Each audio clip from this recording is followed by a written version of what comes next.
ঘটনা ঘটে যাতে দুজন মারা গেছিলেন, 3 জন আহত হয়েছিলেন। কালকেই আমরা 4টি দপ্তরে সমন্বয় একটি কমিটি করেছিলাম এবং আমরা আজকে ফার্স্ট আওয়ারে কমিটি রিপোর্ট দিতে বলেছিলাম। এই কমিটি রিপোর্টে যা পাওয়া গেছে এটা আমাদের রাজ্যে বা কলকাতার ক্ষেত্রে একটি অশনি সংকেত। ওই অবৈধ ওয়ার্কশপ বা কারখানায় কোনো বিল্ডিং প্ল্যান নেই। বিল্ডিং প্ল্যান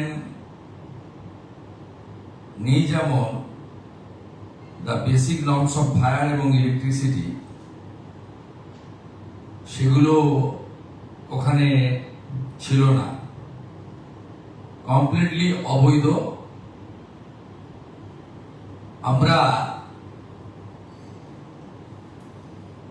এই ঘটনার পরিপ্রেক্ষিতে কতগুলো অ্যাকশন নিয়েছি।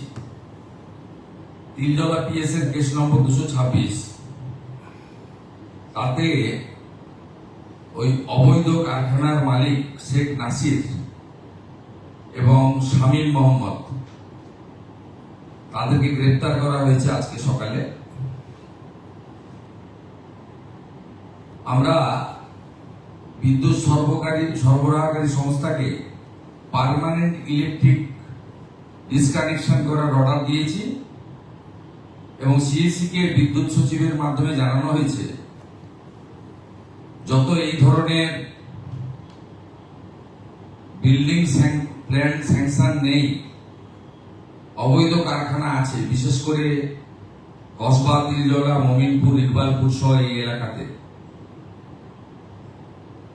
ইমিডিয়েটলি একটি ইন্টারনাল অডিট করে যাদের যাদের বিল্ডিং প্ল্যান স্যাংশন নেই তাদের ইলেকট্রিসিটি ডিসকানেক্ট করার জন্য আমাদের পৌর নগর উন্নয়ন সচিবকে নির্দেশ দেওয়া হয়েছে একদিনের মধ্যে ওই অবৈধ স্ট্রাকচার ভেঙে ফেলার জন্য, এএমসির উদ্যোগে, কলকাতা পুলিশের সাহায্য নিয়ে।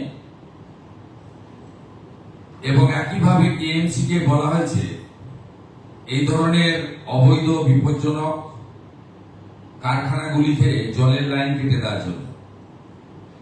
আমরা এতে জিরো টলারেন্সের নীতি নিচ্ছি। যারা সতর্ক হতে চান সতর্ক হয়ে যান, যারা বেআইনি কাজকর্ম করছেন তাদেরকেও আমরা সংশোধিত হতে এবং এই ধরনের কাজ থেকে বিরত থাকার জন্য কড়া নির্দেশিকা এবং পরামর্শ দিচ্ছি। দ্বিতীয়ত, গত কয়েক বছর ধরে আগের সরকার আলু চাষিদের উপরে অত্যাচার করেছেন, আলু ব্যবসায়ীদের উপর অত্যাচার করেছেন। আমরা মুখ্য সচিব,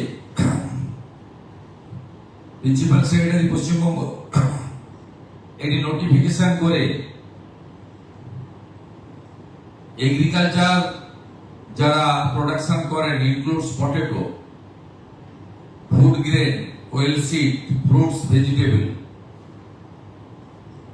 এটা অন্য রাজ্যে পাঠানোর ক্ষেত্রে বিশেষ করে আলু চাষি, আলু ব্যবসায়ীদের যে যন্ত্রণা আগের সরকার দিয়েছেন, আমরা সেটা আজ থেকে বন্ধ করলাম এবং কোন ইন্টারস্টেট বর্ডারে কোন ল এনফোর্সমেন্ট অথরিটি কোন ফার্মার্স এবং কৃষিজ ফসল বা প্রাণী সম্পদ উৎপাদনকারীদেরকে, ক্ষুদ্র ব্যবসায়ীদেরকে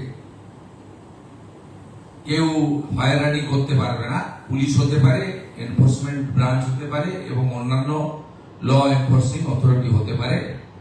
এটা আজকে আমরা প্রিন্সিপাল সেক্রেটারি অর্ডার করলেন, আমাদের তথ্য সংস্কৃতি দপ্তর মিডিয়া গ্রুপে এই অর্ডারের কপি দিয়ে দিচ্ছে।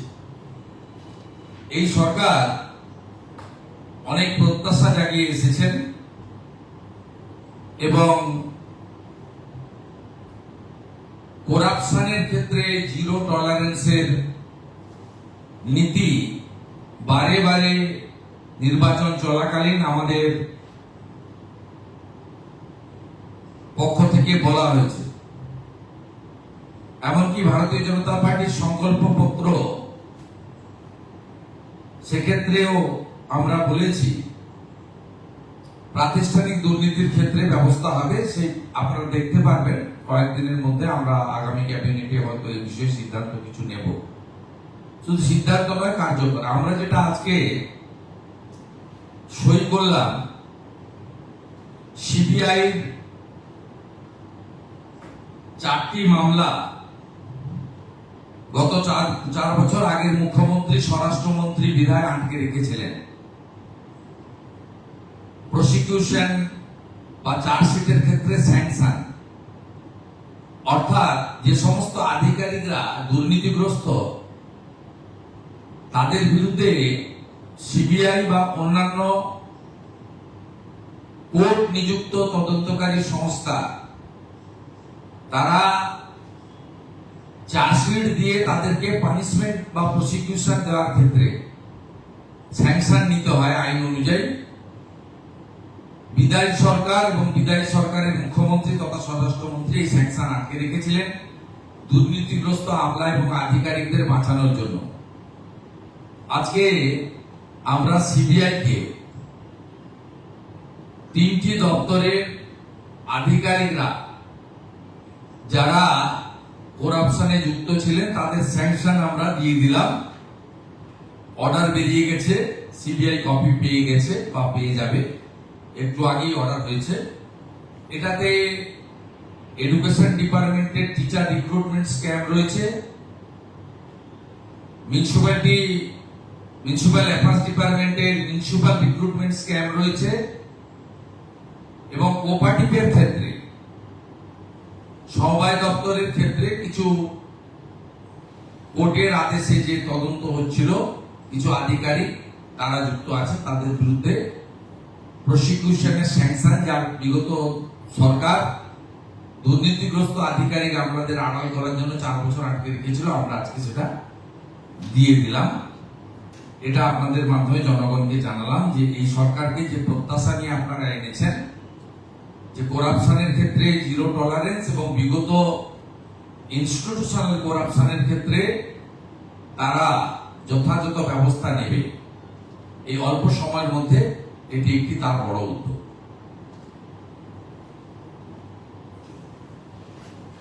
Thank you.